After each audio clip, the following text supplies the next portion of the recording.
ਵਾਹਿਗੁਰੂ ਜੀ ਕਾ ਖਾਲਸਾ ਵਾਹਿਗੁਰੂ ਜੀ ਕੀ ਫਤਿਹ। ਸਤਨਾਮ ਸ੍ਰੀ ਵਾਹਿਗੁਰੂ ਸਾਹਿਬ ਜੀ। ਧੰਨ ਵਾਹਿਗੁਰੂ ਸਾਹਿਬ ਜੀ। ਪੌੜੀ ਆਪੀ ਨੇ ਆਪ ਸਾਜਿਓ, ਆਪੀ ਨੇ ਰਚਿਓ ਨਾਉ। ਦੁਈ ਕੁਦਰਤ ਸਾਜੀਐ, ਕਰ ਵਾਸਨ ਡਿਠੋ ਚਾਓ। ਦਾਤਾ ਕਰਤਾ ਆਪ ਤੂੰ, ਤੁਸ ਦੇਵਹਿ ਕਰਹਿ ਪਸਾਓ। ਤੂੰ ਜਾਣੋਈ ਸਭ ਸੈ, ਦੇ ਲੈ ਸਹਿਜਿੰਦ ਕਵਾਓ। ਕਰ ਵਾਸਣ ਡਿਠੋ ਚਾਓ, ਕਰ ਵਾਸਣ ਡਿਠੋ ਚਾਓ। ਸੋ ਜਿਵੇਂ ਆਪ ਸਾਰਿਆਂ ਨੂੰ ਪਤਾ ਹੈ, ਪਿਛਲੇ ਸਮੇਂ ਤੋਂ ਆਪਾਂ ਜਪਜੀ ਸਾਹਿਬ, ਸੋਦਰ ਦੀ ਬਾਣੀ ਅਤੇ ਸੋਹਲੇ ਸਾਹਿਬ ਜੀ ਦੀ ਬਾਣੀ ਦੀ ਵਿਚਾਰ ਆਪ ਸਾਰਿਆਂ ਦੇ ਨਾਲ ਸਾਂਝੀ ਕੀਤੀ ਸੀ। ਅੱਜ ਆਪਾਂ ਬੜੇ ਪਿਆਰ ਅਤੇ ਟਿਕਾ ਦੇ ਨਾਲ ਬੈਠ ਕੇ ਆਸਾ ਕੀ ਵਾਰ ਜੀ ਦੀ ਪਹਿਲੀ ਪੌੜੀ ਦਾ ਪਾਠ ਸਰਵਣ ਕੀਤਾ ਹੈ। ਸੋ ਆਓ ਇਹ ਸਮਝਣ ਦੀ ਕੋਸ਼ਿਸ਼ ਕਰੀਏ ਕਿ ਗੁਰੂ ਪਾਤਸ਼ਾਹ ਇਸ ਪੌੜੀ ਰਾਹੀਂ ਅਤੇ ਆਸਾ ਕੀ ਵਾਰ ਜੀ ਦੀ ਬਾਣੀ ਰਾਹੀਂ ਕੀ ਸਾਡੇ ਨਾਲ ਉਪਦੇਸ਼ ਸਾਂਝਾ ਕਰਨਾ ਚਾਹੁੰਦੇ ਹਨ। As you all know, from the past couple of months, we have been bringing forth the translation of Japji Sahib, Rera Sahib, as well as Soila Sahib, and sharing it with the Sangat. Today we have just listened to the first paudi that comes when we read Asa Ki War. So let us try to understand what Guru Pasha is explaining to us in this paudi, as well as what Guru Pasha's main message is in Asa Ki War. ਸੋ ਪੌੜੀ ਦੀ ਸ਼ੁਰੂਆਤ ਹੁੰਦੀ ਆ, ਪਾਤਸ਼ਾਹ ਕਹਿੰਦੇ ਨੇ ਵੀ ਆਪੀਨੇ ਆਪ ਸਾਜਿਓ, ਆਪੀਨੇ ਰਚਿਓ ਨਾ। ਠੀਕ ਹੈ ਜੀ। And when our ਪ੍ਰਚਾਰਕਸ translate this ਪੰਕਤੀ, they will say we first God created himself and then everything else came into existence. ਸਾਡੇ ਪ੍ਰਚਾਰਕ ਜਦੋਂ ਇਹਨਾਂ ਪੰਕਤੀਆਂ ਦੇ ਅਰਥ ਕਰਦੇ ਨੇ, ਪੜ੍ਹੇ ਲਿਖੇ ਵੀ ਵਿਦਵਾਨ ਸਾਡੇ ਮੰਨੇ ਪ੍ਰਮੰਨੇ ਜਿਹੜੇ ਪਿਛਲੇ 20-30 ਸਾਲਾਂ ਤੋਂ ਇਦਾਂ ਗੁਰਮਤਿ ਦਾ ਪ੍ਰਚਾਰ ਕਰਦੇ ਆ ਰਹੇ ਹਨ, ਜਦੋਂ ਉਹ ਵੀ ਆਸਾ ਕੀ ਵਾਰ ਜੀ ਦੀ ਬਾਣੀ ਦੇ ਅਰਥ ਕਰਦੇ ਨੇ, ਇਹਨਾਂ ਪੰਕਤੀਆਂ ਦੇ ਅਰਥ ਕਰਦੇ ਨੇ, ਤਾਂ ਉਹੀ ਸੰਪਰਦਾਈਆਂ ਵਾਂਗ ਹੀ ਕਰਨਗੇ ਵੀ ਵੇਖੋ ਜੀ, ਪਹਿਲੋਂ ਰੱਬ ਜੀ ਨੇ ਆਪਣੇ ਆਪ ਨੂੰ ਬਣਾਇਆ, ਫਿਰ ਦੂਸਰੇ ਨੰਬਰ ਤੇ ਕੁਦਰਤ ਦੀ ਸਿਰਜਣਾ। ਕਿ ਪਹਿਲੀ ਗੱਲ, all these pracharaks, they all believe that God is invisible, God cannot be seen, God has no shape, God has no form according to Gurbani. ਇਹ ਸਾਰੇ ਮੰਨਦੇ ਹਨ ਕਿ ਰੱਬ ਦਾ ਕੋਈ ਆਕਾਰ ਨਹੀਂ, ਰੱਬ ਦਾ ਕੋਈ ਰੂਪ ਨਹੀਂ, ਰੱਬ ਦਾ ਕੋਈ ਰੇਖ ਨਹੀਂ, ਰੱਬ ਦਾ ਕੋਈ ਰੰਗ ਨਹੀਂ।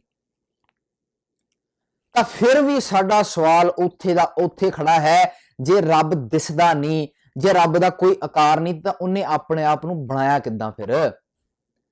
If God has no form, God has no color, God has no physical appearance, how did he create himself? How did he become a he? Right? Gurbani was written in poetry.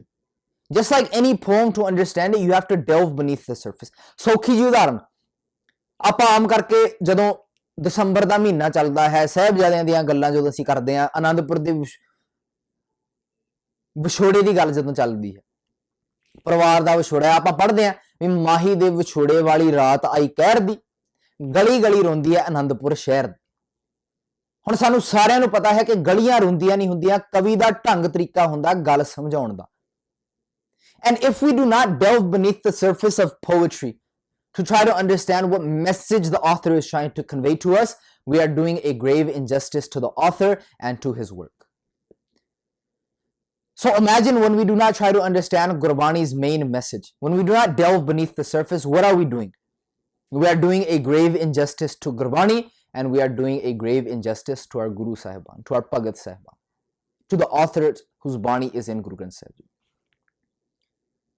ਬੰਦਾ ਗਾਣੇ ਵੀ ਸੁਣਦਾ ਹੋਇਆ ਯਾਰ ਅਰਥ ਲੱਭਣ ਦੀ ਕੋਸ਼ਿਸ਼ ਕਰਦਾ, ਕਵਿਤਾਵਾਂ ਪੜ੍ਹਦਾ ਹੋਇਆ ਵੀ ਅਰਥ ਲੱਭਣ ਦੀ ਕੋਸ਼ਿਸ਼ ਕਰਦਾ, ਸੁਣਦਾ ਢਾਡੀ ਵਾਰਾਂ ਸੁਣਦੇ ਆ, ਅਰਥ ਲੱਭਣ ਦੀ ਅਸੀਂ ਕੋਸ਼ਿਸ਼ ਕਰੀਦੀ ਹੈ ਕਿ ਇਹਨਾਂ ਦਾ ਮਕਸਦ ਕੀ ਹੈ। ਪਰ ਜਦੋਂ ਗੁਰਬਾਣੀ ਦੀ ਗੱਲ ਚੱਲਦੀ ਹੈ, ਤਾਂ ਸਾਡੇ ਵਾਲੇ ਕਹਿ ਦਿੰਦੇ ਨਹੀਂ ਜੀ ਅਗਾਧ ਬੋਧ ਹੈ ਜੀ, ਸਿੱਧੇ ਅਰਥਾਂ ਮੁਤਾਬਕ ਸਮਝਣਾ ਪਵੇਗਾ, ਪਰ ਨਹੀਂ, ਗੱਲ ਕੁਝ ਹੋਰ ਕਰਨੀ ਚਾਹੁੰਦੇ ਹਨ ਗੁਰੂ ਸਾਹਿਬ ਜੀ। ਹੁਣ ਆਪੀਨੇ ਆਪ ਸਾਜਿਓ। We first, that system of nature was present. Those laws of nature did not come from anywhere and they do not go anywhere. ਸ਼ੁਰੂ ਤੋਂ ਹੀ ਉਹ ਵਿਧਾਨ ਇੱਥੇ ਲਾਗੂ ਸੀ, ਉਹ ਨਿਯਮ ਲਾਗੂ ਸਨ। Like we read in Gurbani ਵੀ ਕਰਨ ਕਾਰਨ ਪ੍ਰਭ ਏਕ ਹੈ, ਦੂਸਰ ਨਹੀਂ ਕੋਈ।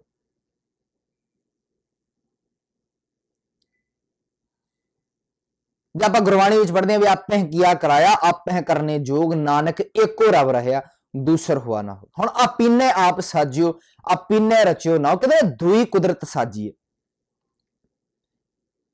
And then when the conditions presented themselves for those nijam, for that law of nature to take shape practically, then the manifest form of the creation emerged. ਤੇ ਫਿਰ ਜਦੋਂ ਉਹ ਹਾਲਾਤ ਸਹੀ ਬਣੇ, ਜਦੋਂ ਉਹ ਨਿਯਮ ਲਾਗੂ ਕੀਤਾ ਜਾ ਸਕਦਾ ਸੀ, ਫਿਰ ਕੀ ਹੋਇਆ? ਦੋਈ ਕੁਦਰਤ ਸਾਜੀ।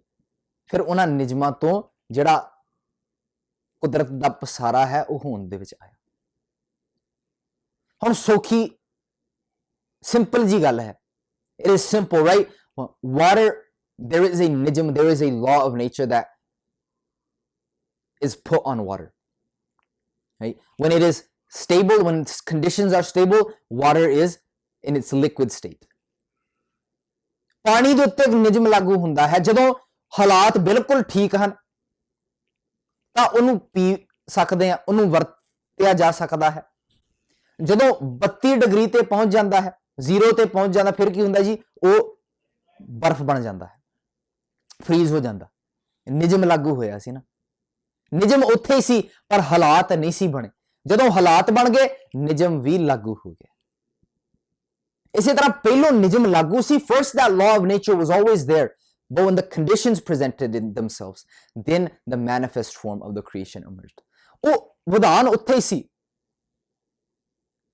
ਪਰ ਜਦੋਂ ਹਾਲਾਤ ਬਣੇ, ਜਦੋਂ ਉਹ ਨਿਯਮ ਲਾਗੂ ਕੀਤਾ ਜਾ ਸਕਦਾ ਸੀ, ਫਿਰ ਕੁਦਰਤ ਦਾ ਸਾਰਾ ਪਸਾਰਾ ਹੋਣ ਦੇ ਵਿੱਚ। ਇਸ ਨੂੰ ਤਾਂ ਕਿਹਾ ਸੀ ਵੀ ਕੀਤਾ ਪਸਾਓ ਏਕੋ ਕਵਾਓ, ਤਿਸ ਤੇ ਹੋਏ ਲੱਖ ਦਰਿਆ, ਕੁਦਰਤ ਕਵਣ ਕਹਾਂ ਵਿਚਾਰ, ਵਾਰਿਆ ਨਾ ਜਾਵਾਂ ਏਕ ਵਾਰ, ਜੋ ਤੁਧ ਭਾਵੈ ਸਾਈ ਭਲੀ ਕਾਰ, ਤੂੰ ਸਦਾ ਸਲਾਮਤ ਨਿਰੰਕਾਰ। ਜਿਹੜਾ ਆਪਾਂ ਗੁਰਬਾਣੀ ਵਿੱਚ ਪੜ੍ਹਦੇ ਹਾਂ, ਬਾਜੀਗਰ ਜੈਸੇ ਬਾਜੀ ਪਾਈ, ਨਾਨਾ ਰੂਪ ਭੇਖ ਦਿਖਲਾਈ, ਸਾਂਗ ਉਤਾਰ ਥੰਮਿਓ ਪਸਾਰਾ, ਤਬ ਏਕੇ ਏਕੰਕਾਰਾ, ਕਵਨ ਰੂਪ ਦਿਸ਼ਟਿਓ ਬਿਨਸਾਇਓ, ਕਤ ਹੈ ਗਇਓ ਉਹ ਕਤ ਤੇ ਆਇਓ, ਜਲ ਤੇ ਉੱਠੇ ਅਨਕ ਤਰੰਗਾ, ਕਨਕ ਭੂਖਨ ਕੀਨੇ ਬਹੁ-ਰੰਗਾ। Like from the water, waves emerge, but the water and the waves are not separate. ਜਿੱਦਾਂ ਸਮੁੰਦਰ ਤੋਂ ਲਹਿਰਾਂ ਉੱਠ ਰਹੀਆਂ ਹਨ, ਪਰ ਸਮੁੰਦਰ ਵੀ ਉਹੀ ਤੇ ਲਹਿਰਾਂ ਵੀ ਉਹੀ। ਇਸੇ ਤਰ੍ਹਾਂ ਉਹਨਾਂ ਨਿਯਮਾਂ ਤੋਂ ਕੁਦਰਤ ਦਾ ਪਸਾਰਾ ਹੋਣ ਦੇ ਵਿੱਚ ਆਇਆ, ਪਰ ਦੂਈ ਕੁਦਰਤ ਸਾਜੇ ਕਰ ਆਸਣ ਡਿਠੋ ਚਾਓ, ਉਹ ਨਿਯਮ ਅੱਜ ਵੀ ਲਾਗੂ ਹਨ ਉਸੇ ਤਰ੍ਹਾਂ। Just like that, the manifest form of the creation emerged from those invisible laws of nature, but that same system is controlling everything. Kar asan ditho cha. Data karta aap to, ਉਹ ਨਿਯਮ ਦਾਤਾ ਦੇਈ ਜਾਂਦਾ ਦੇਈ ਜਾਂਦਾ ਦੇਈ ਜਾਂਦਾ, ਅਸੀਂ ਲੈਨੇ ਥੱਕ ਜਾਂਦੇ ਹਾਂ। ਦਾਤਾ ਵੀ ਆ ਤੇ ਕਰਤਾ ਵੀ ਆ।